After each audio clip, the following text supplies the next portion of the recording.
매일 아침을 뉴스로 깨웁니다. YTN 라디오 김호성의 출발 새아침. 여러분 안녕하십니까? 출발 새아침 김호성입니다. 윤석열 검찰총장 후보자에 대한 인사청문회가 오늘 새벽까지 이어졌습니다. 결정적 한방이 없었다는 평가입니다. 나는 사람에게 충성하지 않습니다. 난 지난 2013년 발언은 이번 청문회 모두 발언에서 국민 눈높이와 동떨어진 정치 논리에 따르거나 타협하는 일은 결코 없을 것이란 발언으로 거듭 확인이 됐습니다. 8분가량 이어진 1920여 자 분량의 모두 발언에서 국민이란 단어는 19차례 언급됐습니다. 부디 정권의 권력의 검찰이 아닌 국민의 검찰을 이끄는 리더가 됐으면 합니다. 이 같은 바람은 그러나 윤 후보자가 후보 지명 전 대통령의 최측근 양정철 민주연구원장을 만난 사실, 그로부터 출마를 권유받았던 사실, 윤우진 전 용산 세무서장의 뇌물수수 의혹 사건 개입 의혹에 대한 진술에서 거짓말을 한 사실 등을 통해 추후 과제로 남게 됐습니다. 권력의 실세를 만나고 거짓말을 하는 사람이 사람에게 충성하지 않는지, 그의 말대로 총장으로 취임한다면 많이 유의하고 부적절한 것은 조심하겠다고 한 말을 지켜나가는지 지켜보겠습니다. 정치 논리에 따른 일은 결코 없을 것, 공평한 법 적용을 하겠다. 이 같은 후보자의 발언들이 청문회 산 넘기가 아닌 이후 펼쳐지게 될 더 큰 산을 넘는 기준으로 적용되길 국민들은 바라고 있습니다. 7월 9일 화요일입니다. 지금 출발하겠습니다.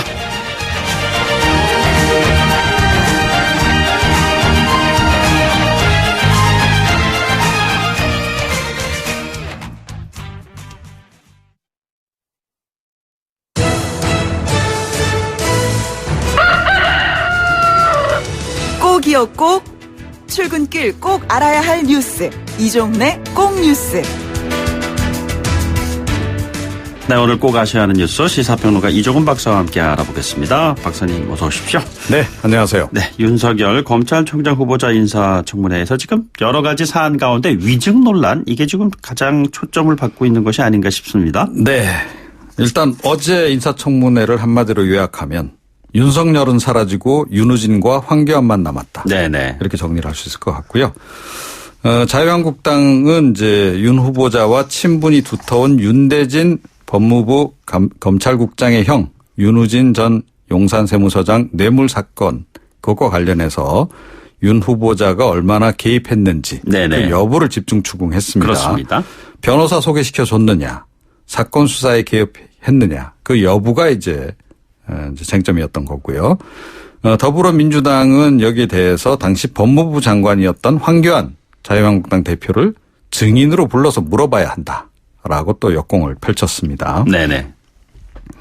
윤 후보자는 윤우진 전 용산 세무서장에게 변호사를 소개한 적이 없다라고 일단 부인을 했는데요. 그런데 자정 무렵에 뉴스타파 측이 그 옛날 인터뷰한 내용을 보도를 했습니다. 네네. 2012년에 전화 인터뷰를 한 내용인데 이걸 이제 자유한국당 김진태 의원이 청문회장에서 공개를 했어요. 예. 내용을 보면 윤 후보자에게 불리한 내용이 절반, 유리한 내용이 절반 이렇게 포함이 돼 있는 것 같더라고요. 네네. 그러니까 불리한 내용이라고 하면 이남석 변호사에게 한번 만나보라라고 이제 이야기를 한 게 나오고 문자도 보내라라고 이야기한 사실. 그리고 좀 유리한 내용이라고 하면 자신이 개입하면 안 될 것 같아서 이 변호사를 대신 만나보라고 했다는 거. 그리고 적극적으로 선임에 개입했다기보다는 일단 한번 만나서 얘기를 들어보라는 정도로 언급했다는 거. 그리고 최종적으로 이 변호사로 선임이 이루어지지 않았다는 것. 이런 걸 들 수 있을 것 같습니다. 자, 일단 보수 야당들은 위증 그리고 이제 변호사법 위반이다라고 이제 지적을 하고 나섰고, 윤 후보자는 사건 수임에 대한 소개를 한 적은 없다. 얘기나 들어보라고 한 것이다라고 해명을 했습니다. 자, 그러면 이제 결말은 어떻게 지어질까요? 인사청문 경과보고서는 아마 채택이 안 될 것 같고요. 네네. 보수 야당들은 위증죄로 고발할 것 같습니다. 변호사법 위반 포함해서. 문재인 대통령은 임명을 강행하시지 않을까 싶네요. 청문 보고서 채택 없이 임명 강행 뭐 이런 수순으로 갈 가능성이 높다 이 말씀이시죠? 네. 소개와 선임 이 차이가 뭐죠?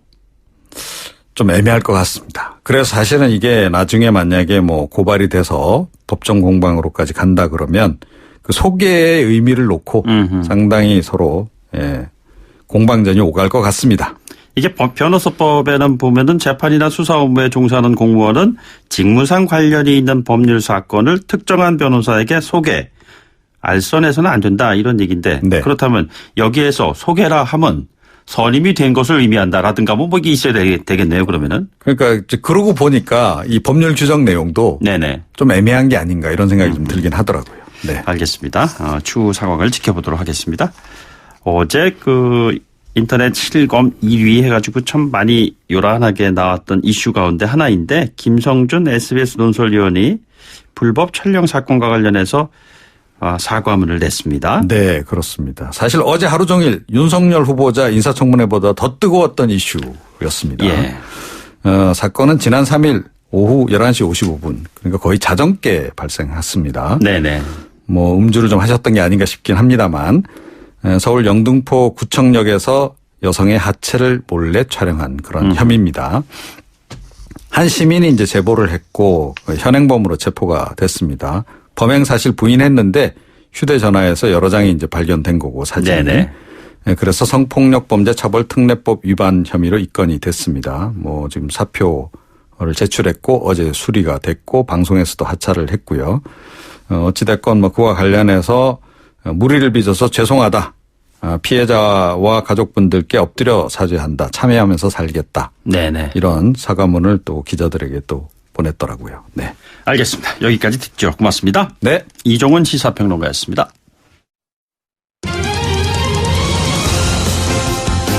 가장 뜨거운 이슈. 오늘의 헤드라인. 출발 새 아침 헤드라인 인터뷰.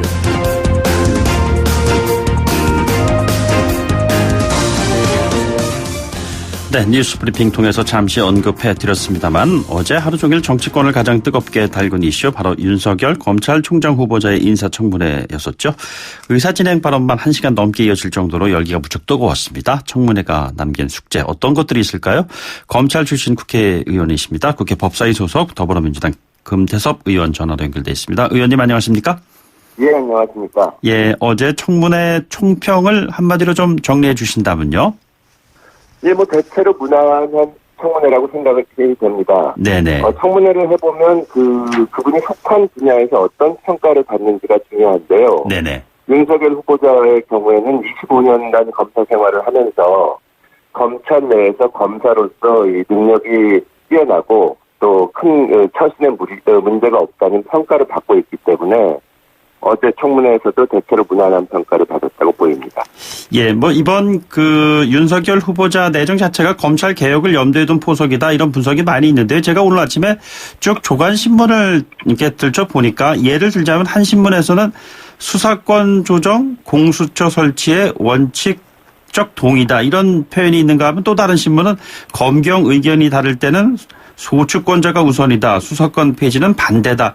뭐 약간씩 온도차가 느껴지는 제목들이 좀 나왔습니다. 어떻게 보십니까? 예, 검찰개혁의 전체적인 방향에 후보자가 동의했다는 데 의미가 있을 것 같습니다. 네네. 이 검찰개혁의 본질은 대한민국 검사가 너무나 많은 권한을 집중적으로 갖고 있기 때문에 그 권한을 축소하는 문제를 어떻게 보느냐 하는 건데요. 과거 검찰은 직접 수사권, 또 수사지휘권, 영장청구권, 기소권 이런 권한을 놓지 않겠다고 했었는데 예. 이번 후보자의 경우에는 검찰 권한이 많이 분산되고 축소돼야 된다는 데 대해서 동의를 하고 네네. 다만 구체적으로는 조금씩 의견이 서로 다른 부분이 있는데 네네. 그런 부분은 충분히 조정해 나갈 수 있을 것으로 보입니다. 예, 이게 수사지휘권이라든가 수사 종결권 관련해서는 지금 국회에서 논의하고 있는 검경 수사권 조정법원과 조금 다른 의견을 표명했다고 느껴지는 그런 부분들이 있는데요. 어떻게 이해를 하셨는지요, 의원께서는? 예, 저희가 지금 패스트트랙에 수사권 조정 관련 법안이 올라가 있는데 이 부분에 대해서도 이제 사개특위가 또 다시 법사위를 거치면서 여러 가지로 세부 조정을 거쳐야 됩니다. 네네. 그리고 좀 기본적으로 검찰이라는 것은 법이 바뀌면 거기에 적용을 받는 기관이지 법을 바꾸는 것은 국회의 권한입니다. 네네. 그 과정에서 이제 법의 적용을 받게 되는 검찰에서 의견을 내는 것인데 어제 후보자가 말한 의견에 대해서는 뭐 어디까지나 조정이 가능한 그런 범위에 있다고 보이고요. 예. 이제 앞으로 그 국회에서 논의를 해가는 과정에서 검찰의 의견을 반영할 부분은 반영하고 또 반영하지 못할 부분은 반영을 못하겠지만 조정을 해서 수사권 조정을 완성시킬 수 있을 것으로 봅니다. 바른미래당 최이배 의원 얘기를 좀 들어보면요. 검찰총장이 되면 검경 수사권 조정 논의를 원점으로 끌고 가려는 게 아니냐 이런 질문을 했습니다. 뭐 그동안 계속되었던 검찰과 경찰의 자기 밥그릇 지키기 뭐 이런 부분에 대한 곱지 않은 시각이 적지 않았었는데 이런 부분에 대한 우려를 표명한 것 아닐까요? 최이배 의원님 같은 경우에는 이제 사개특위에 계속 있으면서 사실 어렵게 수사권 조정에 대해서 합의를 이뤄낸 것이기 때문에 네네. 검찰에서 그 다른 뉘앙스가 조금이라도 다른 얘기를 하면은 이것이 뭐 다른 의견을 내는 것처럼 보이지만 실제로는 수사권 조정을 안 하겠다. 기존의 권한을 끝까지 지키겠다. 이런 입장이 아니냐. 이렇게 질문을 한 것으로 보이는데요. 예. 후보자가 그렇지 않고 수사권 조정에 얼마든지 국회에서 정해주신 대로 따르겠다는 입장을 발표를 했고 네네. 말을 했고 그리고 또 지금 얘기한 의견이라는 것이 충분히 반영이 가능한 정도의 범위 내에 있기 때문에 솔직히 의견을 얘기한 것으로 보고 얼마든지 얘기가 가능하다고 보입니다. 예, 뭐 실제로 그 후보자 발언을 보면 국회에 제출된 법안이나 국회에서 거의 성안이 다 된 법을 검찰이 틀리다 이런 식으로 폄훼한다거나 저항할 생각은 없다. 분명히 이렇게 얘기는 했습니다. 예, 그 검찰은 사실 국회가 입법으로 정할 문제에 대해서 반대한다거나 뭐 이것은 틀렸다거나 이렇게 말할 수 있는 권한은 없습니다. 네네. 또 어제 후보자가 말한 것도 국회에서 논의는 했지만 뭐 검찰은 거기에 따를 수 없다거나 혹은 수사권 조정이라는 것이 뭐 이 검찰에서 내는 의견대로만 돼야 된다거나 이렇게 고집을 부린 거나 그런 것은 아니거든요. 예. 다만 그동안 이제 수사권 조정이 검찰이나 경찰의 업무에 직접적으로 영향을 주는 것인데 검찰의 의견을 패싱한 것이 아니냐 이런 논란까지 있었는데 네네. 후보자가 그 검찰의 의견을 솔직하게 얘기하면서도 국회에서 정하는데 따르겠다는 입장을 보였기 때문에 예. 저는 뭐 걱정할 문제는 아니라고 생각이 됩니다. 예. 의원께서는 늘 보면 공수처 설치 관련해서는 부정적인 의견을 피력을 하셨는데요. 그 윤석열 후보자도 방향에는 동의한다. 자, 이런 그 이야기를 전제를 한다면은 공수처법에도 반대 입장은 안 온 것으로 봐도 되겠죠? 예, 뭐 검찰이라는 것이 공수처가 새로 생긴 데 대해서 다른 생각을 가질 수도 있는데 네네. 다만 윤석열 후보자의 경우에는 공수처가 국회에서 정해진다면 충실히 따를 것이라는 입장을 얘기를 했고요. 네네. 공수처 문제는 사실은 검찰의 업무, 검찰에서 얘기할 수 있는 성질은 아니기 때문에 구체적인 방향에 대해서 뭐 얘기했다기보다는 국회에서 입법을 통해서 정하는 대로 따르겠다. 그런 입장을 밝힌 것으로 보입니다. 예. 흔히 뭐 옥상 옥이다 이런 그 지적이 많이 있는데 여전히 의원께서 같은 생각 가지고 계신 것이죠? 공수처라는 것이 새로운 권력기관이 하나 만들어지는 것이기 때문에 네네. 설계가 잘못될 경우에는 검찰이 권한남용 우려가 있는 것처럼 또 다른 권력기관의 출현으로 인한 권한남용의 우려가 있습니다. 네네. 앞으로 국회 논의 과정에서 충분히 의견을 개진하고 또 논의를 진행하도록 하겠습니다. 예. 어제 청문회에서 물론 오늘 그 새벽까지 그 굉장히 뜨거운 감자로 다뤄진 현안 가운데 하나가 윤우진 전 용산 세무서장 사건 관련해서 나왔던 그 후보자의 그 발언입니다. 사실상 거짓말 아니냐 이런 그 지적을 많이 받았는데요. 이 부분 어떻게 보셨는지요?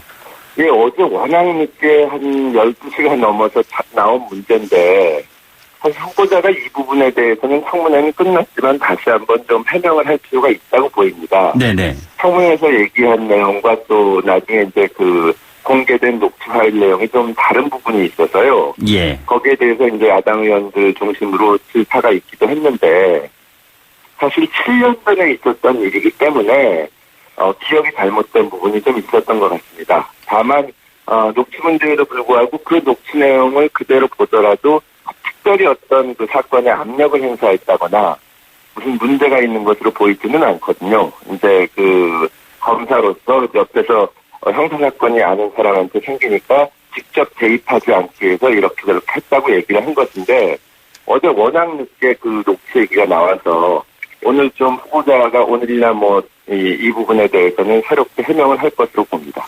소개는 했으나 선임되지 않은 것 아니냐 이게 지금 적절한 답변이라고 보시는지요?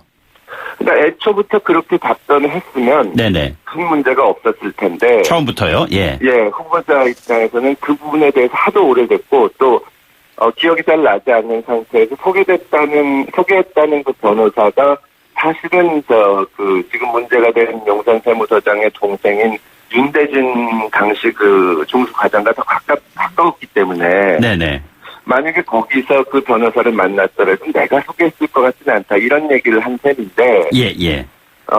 그것 때문에 이제 야당 의원이 말을 바꾼 것이 아니냐. 이런 질책을 야당 의원들이 하셨습니다. 그 부분에 대해서는 좀 기억을 정리를 해서 후보자가 해명을 할 것으로 보고요. 어제 그 본인이 기억을 잘못했던 말이 좀, 혼동된 데 대해서는 유감을 표현을 했습니다. 그러니까 처음부터 작정하고 한 거짓말이 아니라 본인의 기억이 워낙 오래된 일이기 때문에 최초에 얘기했던 발언과 그 후에 설명했던 그 해명이 좀 다르다 뭐 이런 말씀이시죠? 예, 워낙 오래된 일이고 사실은 그 문제가 됐던 문자라든가 이런 것이 알려졌으면 충분히 해명이 가능한 것인데 그게 이제 7년 전에 그냥 간단히 이례적으로 지나간 일이기 때문에 좀 기억이 정리가 안 됐던 것 같습니다. 근데 뭐 흔히들 얘기해서 이번 그 청문회 과정에서 보면 대윤, 소윤이라는 표현까지 나올 정도로 윤대진 그 법무부 검찰국장의 친형인 윤우진 세무서장의 사건과 관련해서 기억이 그렇게 가물가물하다고 말을 좀 잘못할 수가 있을까요? 근데 이제 이 사건이 과거에도 국회에서 문제가 된 적이 있고 언론에서도 많은 의혹을 제기를 했는데. 네네. 실제로 윤대진 지금 법무부 검찰국장이나 윤석열 후보자가 경찰 수사에 압력을 행사했다거나. 네네. 혹은 뭐 다른 식으로 사건에 영향을 미쳤다는 자료나 증거는 전혀 발견되지가 않았습니다. 예. 다만 이제 이것이 문제가 되고 윤석열 후보자와 윤대진 검사가 가깝기 때문에 그 형제 사건에 영향을 미쳤지 않냐고 여러 차례 언론에서 취재를 받았는데요. 네네. 그 과정에서 이제 이 수많은 기자들의 전화에 답을 하다 보니까 좀 발언이 혼동된 발언이 생긴 것이 아닌가 일단 그렇게 보이는데. 후보자가 이 부분에 대해서 다시 정리되는 입장을 내는 것을 보고 저희도 좀 입장을 내려고 합니다. 알겠습니다. 진행 중인 사안이니까 좀 지켜보도록 하겠습니다. 네, 오늘 말씀 여기까지 듣도록 하죠. 고맙습니다. 예, 감사합니다. 지금까지 더불어민주당의 금태섭 의원과 함께했습니다. 2부에 돌아오죠. 뉴스를 만들어내는 뉴스, 이슈를 끌고 가는 이슈, 아침을 여는 정통 아침 시사. YTN 라디오 김호성의 출발 새아침. 네, 출발 새아침 2부에서는요. 베트남 여성에 대한 폭력 동영상 그 여파가 계속되고 있는 것 같습니다. 베트남 현지 분위기는 어떤지 좀 알아보고요. 이 같은 상황을 우리가 어떠한 방식으로 풀어나가야 할 것인지에 대해서 고민해보는 시간 준비하고 있습니다. 잠시 뒤 돌아오죠.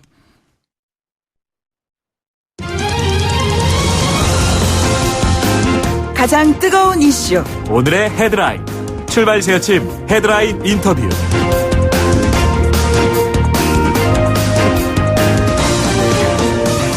네, 지난 주말부터 충격적인 영상이 SNS를 뜨겁게 달구고 있습니다. 한 사람이 다른 한 사람을 무차별적으로 폭행하는 영상입니다. 아시겠죠? 청취자 여러분. 폭력을 휘두른 사람은 한국인 남편이었고요. 폭력의 피해자는 베트남 이주 여성이었습니다.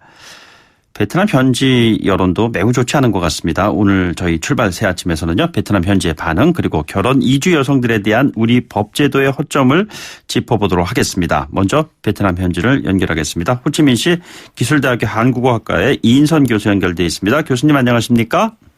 네, 안녕하세요. 호치민시 기술대학교 이인선입니다. 예, 지금 현지는 몇 시지요? 베트남은 아침 5시 30분입니다. 아유, 오늘 이 방송 출연 때문에 일찍 깨어나셨군요. 베트남 기준이라면 그렇게 일찍 시간은 아니거든요. 예, 다행히. 그렇습니까? 예. 네네. 예, 이번 베트남 여성에 대한 폭행 사건을 두고 국내에서도 지금 굉장히 여론이 좋지 않습니다. 정작 베트남 현지 분위기는 어떤지 모르겠습니다.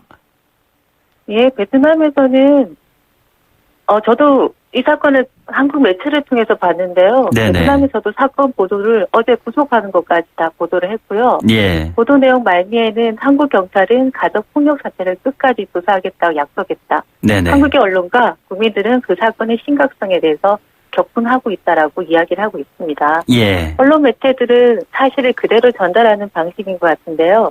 베트남 네티즌들이 다양한 반응들을 좀 보여주고 있습니다. 어떤 반응들입니까? 사람들이 느낄 수 있는 감정에 대한 댓글을 좀 달고 있는데요. 네네. 베트남 사람들 상처를 입었다. 누가 봐도 고통스러운 상황이다. 이것을 본 사람이라면 100% 그 남자를 때리고 싶어 할 정도다. 라는 네. 얘기를 하고 있어요. 조금 안 좋은 것 같은데 국가에 대한 비난 차원에서 한국 남성은 가부장적이고 베트남 사람들을 무시하기 때문에 가정폭력이 종종 일어난다. 거기에 같이 한국과 일본 사람들도 여성들을 무시한다라는 말들을 또 하고 있습니다. 아, 그렇습니까? 네네. 네티즌의 반응뿐만 아니라 주변에 나이 드신 분들은 이제 대만이 남성이 아니고 한국 남성들에 대해서 폭력을 또 받고 있구나라고 얘기를 하고 있거든요. 네네. 한국 이전에는 베트남 여성들이 대만으로 결혼 이주를 많이 했습니다. 예. 그때도 사실 여러 가지 불미스러운 사건들이 많이 발생을 했고요. 그러다 보니까 이런 얘기를 하는 것 같습니다. 교수님. 또 피해 여성들에게 보내는 메시지인 것 같은데요. 네네. 이제 베트남도 발전된 나라니까 그런 식의 결혼을 하지 말았으면 좋겠다라고 얘기를 하고 있고요. 이혼하세요. 베트남에 당신을 환영합니다라고 하는 지지 메시지도 많이 나오고 있습니다. 아, 그래요. 네네. 교수님, 최근에 보면은 베트남과 한국과의 관계는 굉장히 좋았었는데요. 예를 들자면 박항서 감독 같은 경우는 베트남에 히딩크 해가지고 국민적 영웅이 됐다는 뉴스도 들어오고 그랬었는데 이번 일로 해서 한국에 대한 감정이 많이 좀 안 좋아지지 않나 그런 걱정도 있는데 어떻게 될 것 같습니까? 안 좋다기보다는 한국에 대해서 실망스럽다는 말들이 나오고 있습니다. 네네. 한국의 언론 매체에서 베트남 네티즌이 했던 말을 머리 기사로 쓰고 있던데요. 네네. 모든 한국인이 박항서처럼 아름다운 것은 아니다라고 얘기를 하고 있는데 사실 박항서 감독뿐만 아니라 영화나 드라마를 통해서 한국 남자들에 대한 좋은 인상을 갖고 있어서 실망감이 많은 것 같습니다. 아, 그래요. 그렇게 말하면 한국 사람들에게 기대가 많았고요. 어쩌면 허상이 많지 않았을까라는 생각이 드는데요. 그래서 이번 사건의 가해자가 한국 남성의 대표가 아니라는 것을 좀 말했으면 좋겠고요. 모든 한국 남자들이 영화 속의 주인공처럼 친절하고 잘생긴 거 아니잖아요. 네네. 또한 모든 한국 남자들이 가해자처럼 폭력적이지 않고요. 베트남 여성들이 한국 남자와 결혼하는 것을 꿈이라고 생각하고 맹목적으로 남편을 만나서 결혼하지 말아야 된다라는 말들도 나오고 있습니다. 베트남에서는 이 상황을 감정적으로 모르는 사람들도 있고요. 이성적으로 보는 사람도 있다라는 것을 한국 분들은 좀 알아주셨으면 하는 마음입니다. 네, 양쪽의 감정이 좀 교차하고 있군요. 교수님 오늘 말씀 여기까지 듣도록 하죠. 고맙습니다. 네, 감사합니다. 호치민시 기술대학교 한국어과의 이인선 교수와 함께했습니다. 네, 그럼요. 이어서 결혼 이주 여성들에 대한 우리 법 제도에 허점은 없는지 이주민 지원 공익센터 감동 이곳에서 일하시는 이현서 변호사 모시고 얘기를 좀 직접 나눠보도록 하겠습니다. 변호사님 어서 오십시오. 예, 안녕하세요. 예, 이번 논란이 됐던 폭행 사건 직접 보셨겠죠? 변호사님께서도? 예, 영상 봤습니다. 어떤 생각을 좀 가지셨나요? 저도 사실 이런 일을 한두 번 겪는 건 아닌데 사례를 다루면서 근데도 영상을 보기가 많이 감정적으로 힘이 좀 들었습니다. 그동안 이 같은 사례를 많이 접해 보셨을 거 아닙니까? 예. 특별히 새로울 것이 아니다라는 생각이신가요? 아니면은 정말 이번 일을 계기로 뭔가 좀 해법이 나와야 되겠다 뭐 이런 생각을 하시나요? 예, 물론 자꾸 이런 일이 반복되고 있다는 것 자체에서 정책적으로나 시민 배우자들의 인식으로나 네네. 여러 면에서 진짜 이제는 해법이 나와서 바뀌어야 될 때가 아닌가 이런 생각을 다시 한번 하는 계기가 됐습니다. 근데 해법이라고 한다면은 당장 가해자에 대한 처벌 이거부터 이제 이루어져야 될 텐데 이 가해자는 어떤 처벌을 받게 되는 겁니까? 일단 언론이라든지 영상에서 밝혀진 내용들에 따르자면 네네. 이제 거기서 나왔던 행위들의 근거로 보자면 일단은 이 소주병을 휘두르는 것 자체가 위험한 흉기로 법적으로는 보기 때문에 예. 특수상해가 적용이 될 것 같고요. 그 다음에는 뭐 말로써 협박한 것들, 그 베트남 음식을 만들지 말라고 했던 것들 네네. 이런 것들이 또 협박 그리고 위험한 흉기를 가지고 협박을 했기 때문에 특수협박 같은 게 될 거고요. 그 외에 일반 주먹을 사용한 것도 폭행이나 상해죄가 적용이 될 것 같고요. 또 옆에 있었던 아동의 경우에 신체적으로나 정신적으로 그 학대가 이루어졌다고 한다면 네네. 지금 아동의 경우에 영상만으로도 정신적 학대는 충분히 있는 상황이거든요. 그래서 이런 경우에 아동복지법 위반까지 해서 일단 뭐 특수상해만 두고 봤을 때에도 형법상으로는 1년 이상 10년 이하의 징역이라고 네네. 두고 있어서요. 이 범위 내에서 아마 형을 받게 될 것이고 그리고 이분이 상습적인 행위가 있었다는 것이 인정이 된다면 또 이 형에서 2분의 1까지 가중될 수는 있습니다. 네네. 구속영장 신청 사유를 보면은 보복의 우려가 높다 이렇게 되어 있는데 이것은 말이죠. 결국에는 형량을 받아서 형 집행이 끝난 다음에 다시 보복할 수 있다는 가능성이 있다는 것이잖아요. 이거 불안해서 어떻게 살겠습니까? 예, 실제로 사실 이런 점 때문에 네네. 많이들 피해자분들이 불안해하고 계시고요.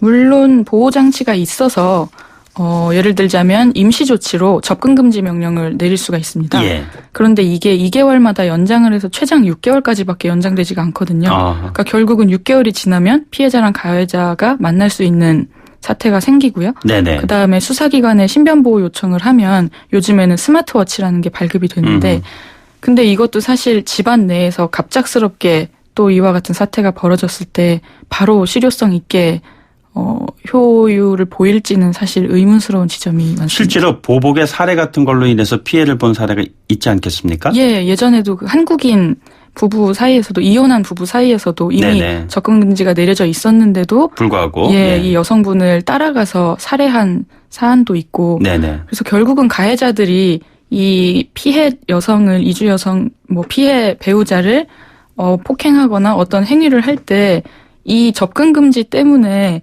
접근금지를 불이행했을 때 벌칙이 두려워서 접근하지 않고 이런 건 아니거든요. 그렇게 이성적인 사람들이 아니잖아요. 그렇습니다. 결국엔. 자, 그랬을 때 이 다문화 가정에서 벌어지는 이 빈번한 폭력의 어떤 상황 도대체 한 어느 정도 있죠? 최근에 이제 국가인권위원회에서 조사를 했는데요. 네네.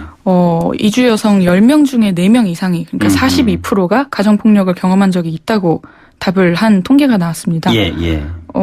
그래서 결국은 이제 가정폭력이라는 게 이렇게 살해로 이어지는 피해 여성의 사망까지 이어지는 경우도 작년만 해도 작년 12월에 경남 양산에서 네네. 필리핀 이주 여성분이 또 사망을 흉기에 의해서 사망을 하신 경우가 있었고요. 네네. 그 외에도 시아버지가 나를 구박한다는 이유로 이주 여성 며느리를 흉기로 살해한 경우도 있었고 배우자도 아니에요. 이건 한 가족의 일원이 또 그런 거예요. 예. 그리고 이런 가정폭력을 피해서 이혼을 했는데 이혼 후에 면접 교섭을 이유로 아이를 보겠다는 이유로 집에 찾아와서 이 피해 여성을 살해한 경우도 있었고요. 또 살해까지 가지 않더라도 강압에 의해서 성관계를 강요한다든지 네네. 또 아니면 너네 나라로 돌아가라. 니네 어디 나라 애들은 다 창녀나 마찬가지다. 이런 네네. 것과 같은 폭언이 있다든지 사실 비일비재합니다. 그리고 사실 그 사이에서 아이가 태어났을 때 아이에게 또 가해지는 학대도 굉장히 빈번하게 발생하고요. 지금 이주 여성들에 대한 이 같은 가정폭력 그 가운데서 그냥 오롯하게 노출될 수밖에 없는 그런 환경, 이 특징적인 상황을 좀 설명해 주신다면요? 네, 아무래도 한 3가지로 좀 추릴 수 있을 것 같은데요. 예. 첫 번째는 사실 인식 문제입니다. 그리고 이제 두 번째가 제도에 좀 취약성이 있고, 그다음에 네네. 세 번째가 좀 교육의 부재라고 할 수 있겠는데요.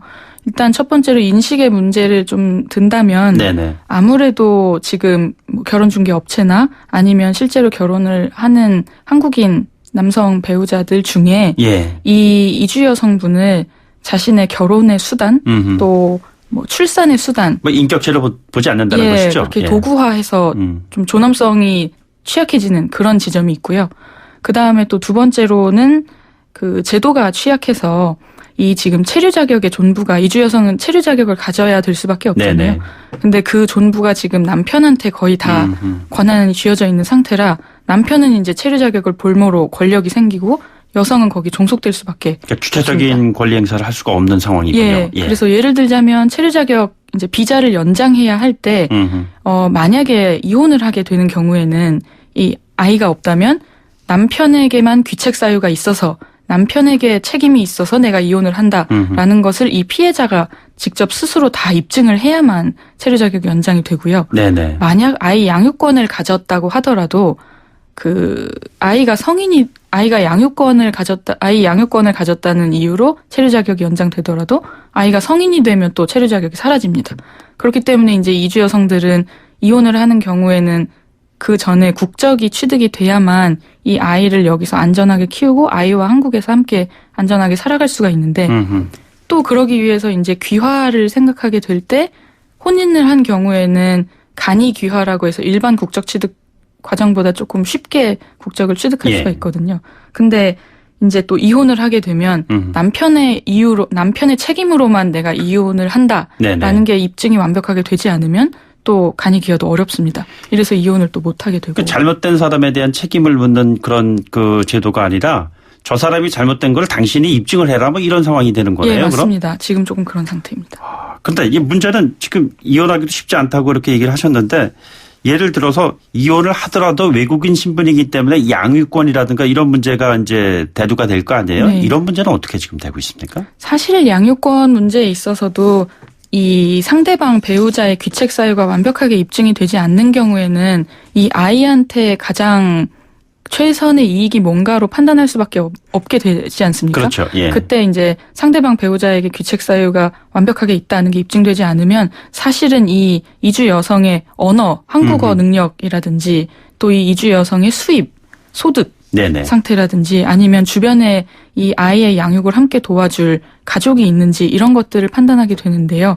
이런 점에서 아무래도 한국인 배우자에 비해서 양육권을 얻기가 조금 어려운 면이 있습니다. 언어도 부족하고 네네. 또 소득 수준도 사실 낮고 그다음에 도움을 줄 가족이나 친척도 한국 내에서 찾기 어렵기 때문에 조금 또 어려운 부분이 있습니다. 언어가 같지 않다는 표현 조금 전에 해 주셨는데 이 가해 남성의 얘기를 들어보면요. 취재진 앞에서 언어가 다르니까 생각하는 것도 다르고 그것 때문에 감정이 쌓인 게 있다. 다른 남자도 마찬가지일 것이다. 이런 얘기를 했어요. 자, 이게 참 심각한 상황인데 어느 한 특정 사안으로 규정되지 않고 분명히 보편적으로 이 같은 일이 또 벌어지고 있다는 반증 아니겠습니까? 예, 맞습니다.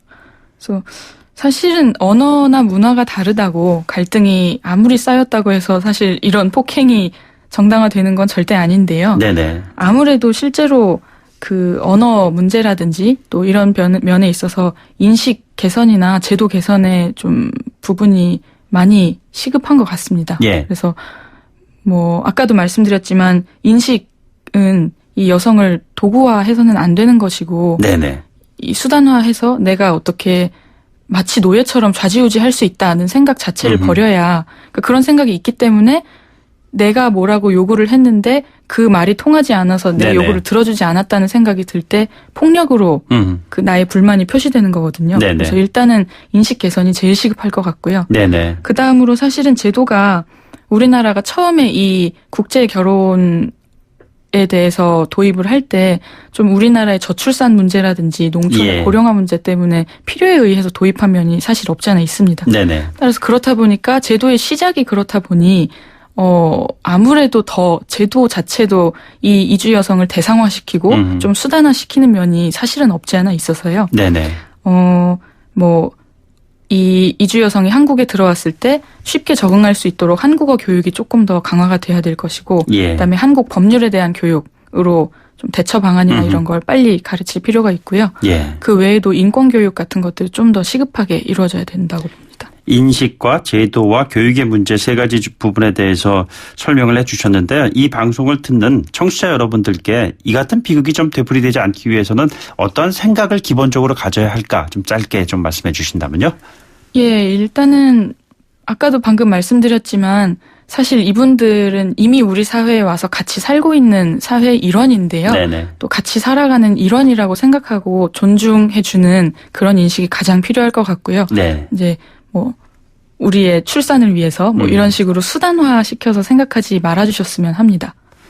알겠습니다. 지금까지 이주민 지원 공익센터 감동에서 일하고 계시는 이현서 변호사와 함께했습니다. 변호사님 오늘 고맙습니다. 예, 감사합니다.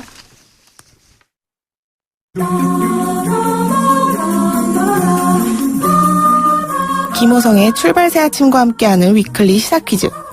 정답자 중 추첨을 통해 소정의 선물을 보내드립니다.